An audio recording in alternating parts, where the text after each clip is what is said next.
Back at it again with the Haiti Biz News Show, Monday to Friday, bringing you news to keeping you informed, engaged, and reacting in the most optimal way for your business, investment, and entrepreneurial activity. Today, we're talking about EDH, right? The folks who come to the country frequently, come to Haiti a lot, know the electricity woes in the country, arch nemesis of keeping your meat clean, cold, and your stuff refrigerated, stuff you take for granted anywhere else in the world. You have to strategize and always keep in the forefront of your mind when you're in Haiti, right?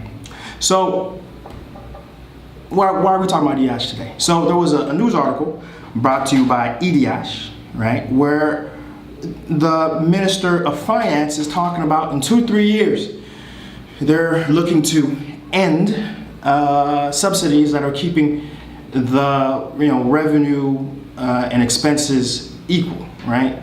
Because right now they're looking at a deficit of $212 million per year, and that difference is made up directly from the Haitian Treasury, right? Directly, the shortfall is made by the Haitian government, right? And the $212 million, that's nothing to scoff at. That's a big dollar value amount, right? And somehow the Minister of Finance, Ron DeSantis, is saying there's going to 2-3 years it's going to end. Haiti's EDH is going to be self-sufficient. How, right? And I say how because last month, this is their figures now. They sent out 136,000 invoices, 137,000 invoices, and only 17,000 was paid. Meaning, there's a 12% gap. 12% payment rate, really, of invoices, right? Meaning, in other words, look another way, 90%, almost 90% sits unpaid each month. I'm seeing a disconnect between a Haitian government official and the realities of what's facing the day-to-day operations of everyone else, right? And the thing is, it's not even as if it's the people's fault. Right? You can say, oh man, these people, Haitian people, they don't pay their bills. But understand, as someone who pays their bill all the time, a few things happen. When you go, the signal, the network, computer network, is down, right? Which is a problem, right? You go and signal is what you usually hear. The network is down. Secondly, the person who runs, there's always just one person who runs the entire operation of printing bills out. That person is not there. And even the case where you have a network and you have the staff that's there, there's no real easy way to pay your bill. Right? You have to pay it using cash, right? And I think they may accept check, but I'm not 100% sure. They don't accept credit cards, which is mind-boggling. In 2019, you can't accept. There's no way to accept credit card payments, at least not in EDH in my area, right? And I'm in Pittsburgh. That if anywhere would be technology current, it should be the ones in this area, right? And so, there was even some news about OneCash and integration with Digicel, so you can pay with your phone and with the credits on your phone. And that was months ago. I haven't heard or seen anything like that happening, right? So again, the ease of payment is what I'm trying to get at. The ease of payment between EDH and the people is non-existent. It's non-existent. You have to physically go to the office. Nothing comes to you, and you can't pay. You have to physically go to pay.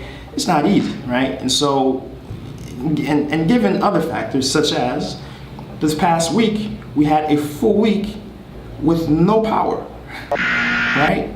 And even on the best days, currently, we're looking at 2 to 6 hours in where I'm at, and lower in other places, right?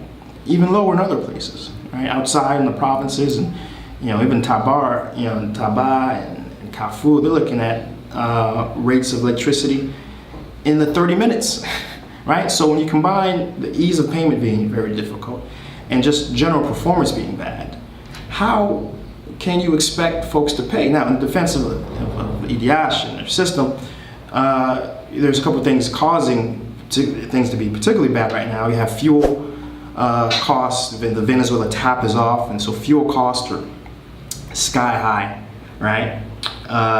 And the Haitian government has had a difficulty paying on time. You have we're in a dry season right now, so the water levels at the dam are particularly low, and the Pelican Dam is what powers a good 67% of at least Port-au-Prince proper, right? And so we're seeing those come to a head, and of course just the general maintenance issues involved in any infrastructure in Haiti, but particularly with lines, transmission lines not really being updated in years, even though there was a recent boost of one of the more important electricity corridors that happened a few months ago, but still the vast majority of these transmission lines are very out of date, very old. And so when you put all those things together, you have the poor performance that we have.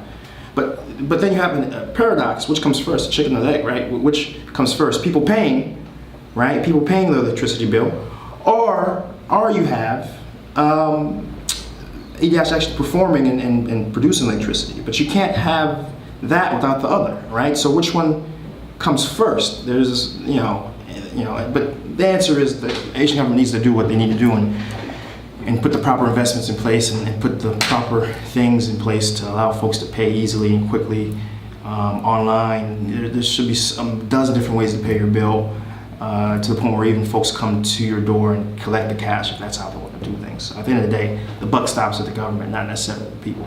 Though the people do need to step up, civically to some part. But let's say the blame is 80-20, government versus people, in my opinion. Now, analysis. Let's talk about what do you need to do as an investor, business person in the country dealing with the crap electricity grid and system and reality that we have. I talked about in another video, links should be somewhere up here, we'll bring it in there, on what I'm doing in terms of solar panels, my battery system setup of 12 batteries. But in addition, I've recently had to get a Delco because when we're in a week without electricity, solar panels, though great, aren't enough on some days, but especially if it was a cloudy day or etc. And also come to find out I was short 2 solar panels. Rule of thumb, for every 2 batteries you have in Haiti, at least the styles that we have readily available in most stores, for every 2 batteries you need 1 solar panel. I have 12 batteries, 4 solar panels, meaning I'm short 2 solar panels. Didn't realize that until I had to go a week without electricity. Generally, it's more than enough on most days, on most circumstances, right? So digging in Delco is necessary. Solar panels, if you can get it, really helps with a lot of different things. And batteries, right? Don't forget batteries. You got to get batteries to help you sustain. Now, the question is, because obviously this increases your upfront costs at the top end. So why? And you're responsible. Oh man, why even do business? Why do business? With these very high costs, which again I talk about in the video. Ran me a bill upwards of $10,000, right, just to have my setup, right? And the fact is that though your fixed costs, your initial fixed costs, investment costs are a little higher than most places, your variable costs, your cost to operate over the long run is going to be much lower, particularly because you have a human resource cost, wage cost, even for you can get some really qualified, highly educated, well English speaking, competent staff that is the most competitive in the Caribbean region, and especially in the Western Hemisphere, certainly.